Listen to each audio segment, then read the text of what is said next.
A massive animatronic dinosaur started moving on its own in the rain, terrifying the crew. A guitar string created one of cinema's most iconic shots. And a production assistant literally fell on his face, and they animated it into the movie. These are 12 happy accidents that made Jurassic Park a masterpiece. And here's why this matters. Stranger Things Season 5 has a Demogorgon scene that looks exactly like the raptors in the kitchen.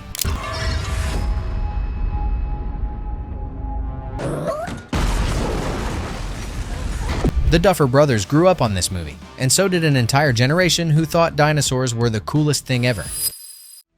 Number 12. Here's the jaw-dropper that almost ruined the entire production. Stan Winston's team built a 12,000-pound, 40-foot-long robotic T-Rex for the breakout scene. Everything was precisely calculated for its weight and movement, but they didn't account for one thing: rain. When Spielberg decided to shoot the breakout scene in a downpour. Well, I was planning to make the movie, as much as possible with full-size animatronic dinosaurs. And the only person on the face of the planet that could pull that off was Stan Winston. The foam rubber skin absorbed water like a sponge. All those careful calculations went out the window. The extra weight caused the Rex to shudder and twitch unpredictably. Producer Kathleen Kennedy explained the chaos. The T-Rex went into the heebie-jeebies sometimes, scared the crap out of us. We'd be eating lunch, and all of a sudden, a T-Rex would come alive. At first, we didn't know what was happening, and then we realized it was the rain. You'd hear people start screaming. The crew had to station people with towels and blow dryers between takes, frantically drying off a giant robotic dinosaur.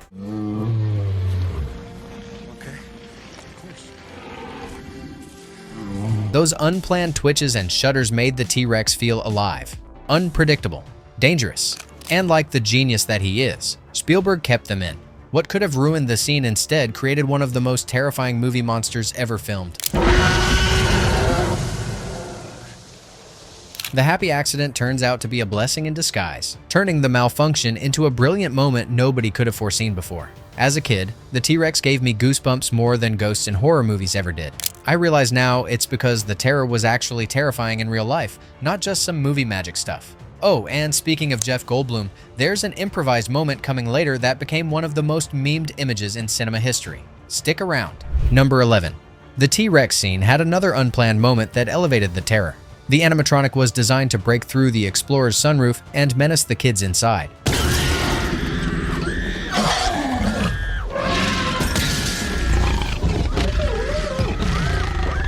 But during filming, the massive robot came down harder and more aggressively than expected. The plexiglass cracked under the pressure, and the 12,000-pound machine got closer to the child actors than anyone planned.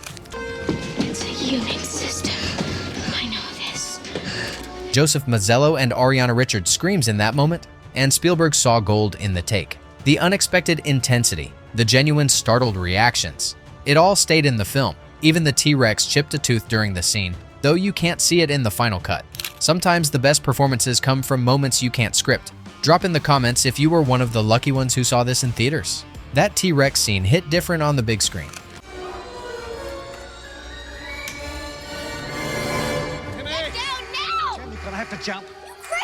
Number 10. One of cinema's most famous shots came from a late-night jam session. The iconic water ripple scene, where vibrations in a cup signal the T-Rex's approach, almost didn't happen. Special effects supervisor Michael Lantieri was stuck. Spielberg wanted ripples in water to show the dinosaur's footsteps, but no technique was working. Wave generators failed. Vibration motors looked fake. The night before they had to shoot, Lantieri went home frustrated. Then inspiration struck while he was playing guitar. He placed a glass of water on his guitar body and strummed a low note. Perfect ripples. Finally, messing around with a guitar one night, I set a glass and started playing notes on a guitar and got to a right frequency. The next day, Lantieri ran a guitar string through the Explorer's dashboard. A crew member lay hidden in the car, plucking the string at just the right frequency. One take. Perfect ripples. Film history.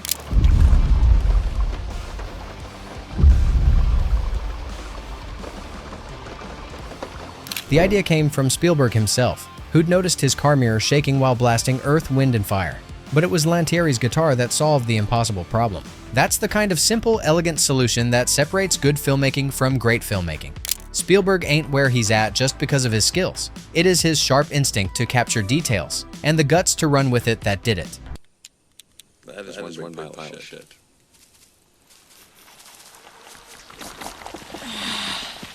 Number 9. Technical problems check. Human errors check. It seems everything that could go wrong did go wrong in this set. Just when everything was finally under control, Mother Nature crashed the production. But once again, it ended up making the movie better.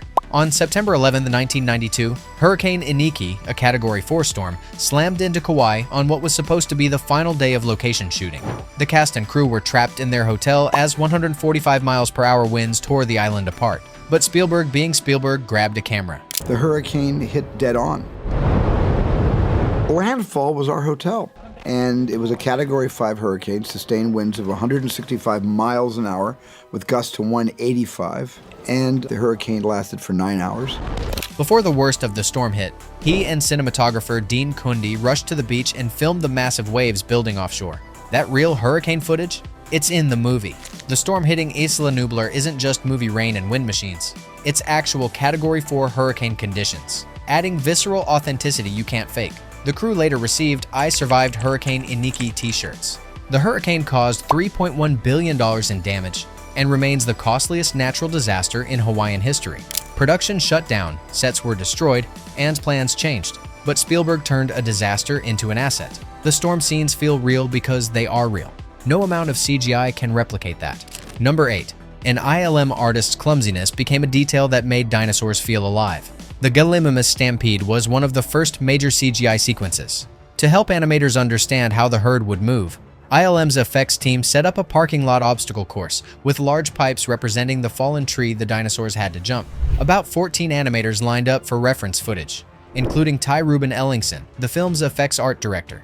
When action was called, everyone ran and leaped over the pipes. Ellingson didn't quite make it. He face-planted, hard, shattering his elbow. He needed surgery.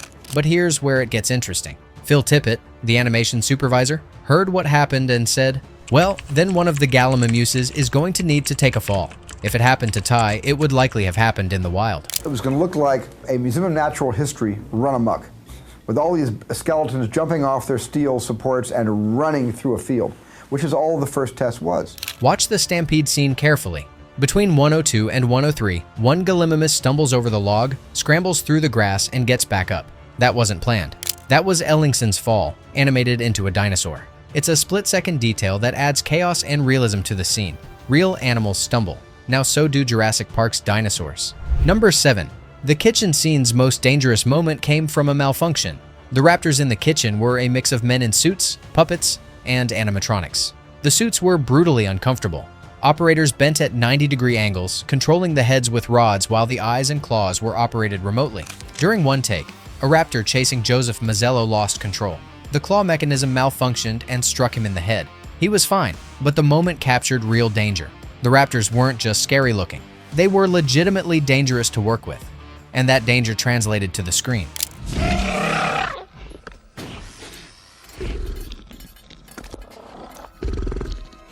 Sometimes authenticity comes from actual risk. Oh, and remember, that Jeff Goldblum moment I mentioned earlier? If you're still watching, you're about to find out why it became an internet sensation decades later. Number 6. The actors' reactions to the first dinosaur were real, but not how you'd think. Spielberg didn't hide the Brachiosaurus reveal from Sam Neill and Laura Dern. They knew it would be there. But what made the scene work was Spielberg's restraint. Neill revealed that Spielberg let the actors react naturally. Neill even suggested Grant might faint from the shock of seeing a living dinosaur. CGI will never entirely replace the human being because it's the actors that make this stuff real. Spielberg loved the human vulnerability of that idea. The awe you see on screen? That's genuine emotion from actors given freedom to respond honestly to an impossible moment. The tears in Grant's eyes, the way he removes his sunglasses, the quiet "they do move in herds" realization, none of that was overly directed. Spielberg knew the scene would work if he just let his actors be amazed. And they were. If you had the chance to see a real dinosaur, what would your reaction be? Microvesicles. It's interesting. Number 5. And speaking of technical challenges, wait until you hear how a limitation became perfection. The hatching raptor puppet was incredibly small, which created a massive challenge. Stan Winston's team had to cram miniaturized robotics, breathing mechanisms, cables, and controls into a tiny animatronic. The mechanisms couldn't fit smoothly. The result? The baby raptor moved in spastic, twitchy, uneven jerks. Why? because the tiny rods controlling the arms, legs, and head couldn't be positioned smoothly inside such a confined space. But here's the happy accident. That's exactly how newborn animals move.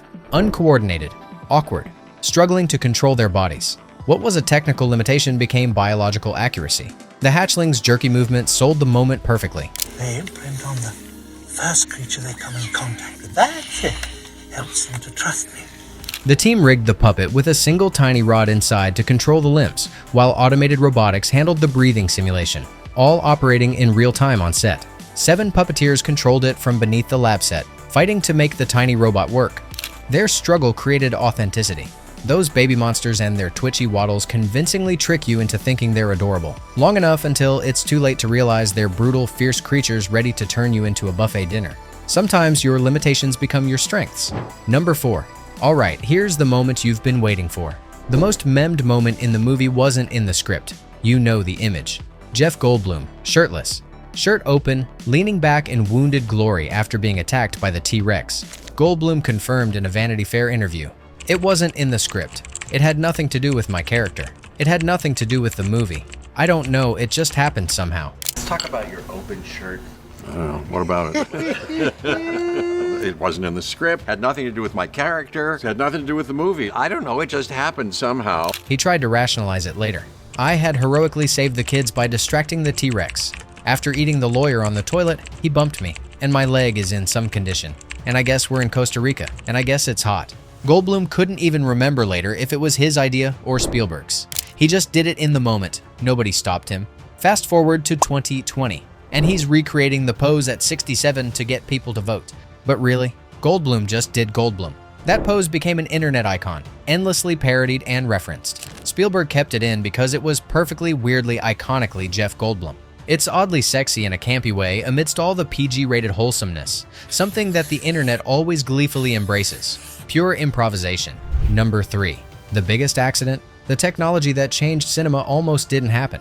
Spielberg originally planned to use Phil Tippett's go-motion stop-motion for the dinosaurs. Tippett was a legend, the guy who animated the AT-ATs in The Empire Strikes Back. But ILM's Dennis Muren convinced Spielberg to at least look at CGI tests.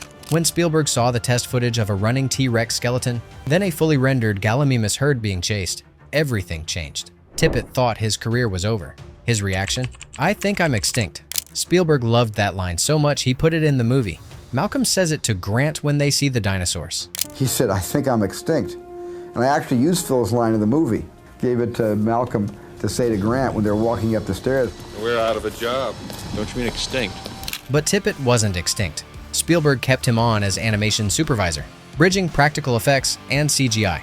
That combination, practical effects for close-ups and CGI for wide shots, became the template for modern blockbusters. The decision to trust unproven CGI technology was a massive risk. It paid off and changed filmmaking forever. Without this movie, we wouldn't have Lord of the Rings, Avatar, or the Marvel Cinematic Universe the way we know them today. Number 2. Creating the sound of an extinct animal required unconventional thinking. Sound designer Gary Rydstrom had a problem. Nobody knows what a T-Rex sounds like. He needed something massive, terrifying, and completely original. His solution? Mix 3 unlikely animals. An alligator's low-frequency gurgle for the rumble, a tiger's snarl for aggression, and the secret ingredient, a baby elephant's high-pitched squeal. That baby elephant sound? The elephant only made it once during the recording. The alligator, low frequency, really low. Rydstrom said, "We kept trying to get it to do it again, and the handlers were saying, we never heard it do that before. That's a weird sound." The elephant literally ghosted them, refused to make that sound ever again. That single recording became every T-Rex roar in the movie. Slowed down, layered with tiger and alligator, it created one of the most iconic sound effects in cinema history. The velociraptors used dolphins, walruses, and tortoises. The Brachiosaurus combined elephants, cows, and donkeys. Oh, and Rydstrom's own Jack Russell Terrier Buster got credit too. The T-Rex's growl when it shakes prey around.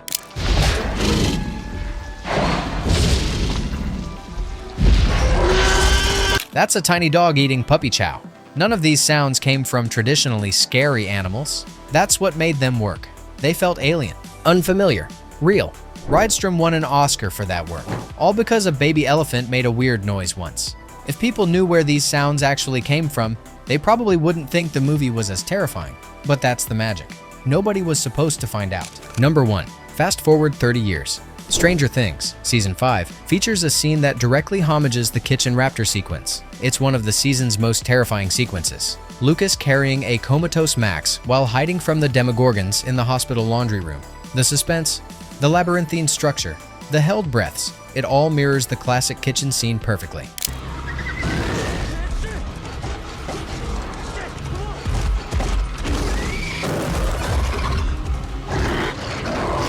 Not only that, the same sequence also serves as an inspiration for an earlier Season 3 scene of Elle, Mike, and Max during the final battle at Starcourt.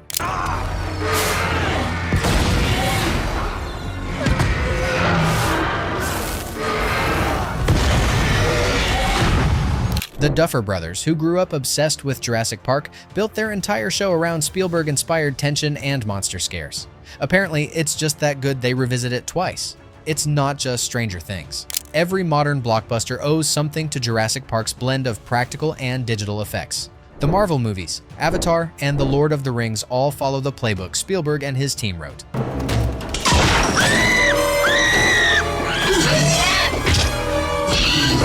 Spielberg didn't just make a movie about dinosaurs. He made a movie about the joy of discovery, the terror of nature, and the cost of playing God. And he did it with a guitar, a baby elephant, and a dinosaur that wouldn't stop twitching in the rain.